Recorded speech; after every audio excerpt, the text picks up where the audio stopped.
তোমরা মান্নত যখন করবা, মান্নত পূরণ হলে এটা পরিপূর্ণ করবা। এবং এখানে গত বছরের যে বই, এই বইয়ের মধ্যে মান্নত নিয়ে একটা হাদিস আছে, এটা আবু দাউদ শরীফের হাদিস এবং আরো অন্যান্য কিতাবের মধ্যে আছে। একজন মহিলা, উনি একটি মান্নত করেছিল, একটা জায়গায় একটা গরু বা ছাগল জবে করবে, অর্থাৎ একটা প্রাণী জবে করবে, উনি একটি পশু জবে করবে, মান্নত করেছেন। তো তিনি আমার নবীর কাছে আসলেন।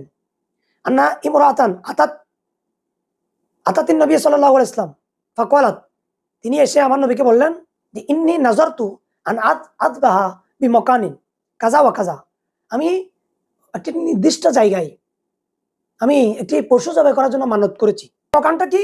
মকানুন কানা ইয়াযবাহু ফিহি আহলুল জাহিলিয়া, জাহিলি যুগের মধ্যে কাফের মুশরিকরা সেখানে গরু দেবতার নামে জবে করত, এখানে বলি দিত।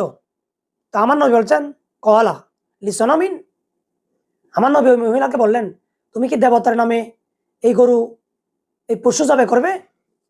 তখন ওই মহিলা বললেন কওয়ালাত লা ইয়া রাসূলুল্লাহ, আমি দেবতার নামে করব না, আমি শুধু ওই জায়গাটা ফিক্স করেছি, ওখানে আমি আমার মান্যতটা পূরণ করব।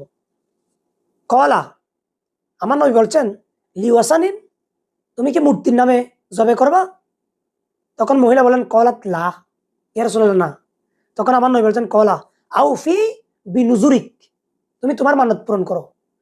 জায়গা ঠিক আছে, তারা সেখানে জবে করে, তুমিও করবা ঠিক, তবে তারা করে দেবতার নামে, তুমি করবা আল্লাহর নামে,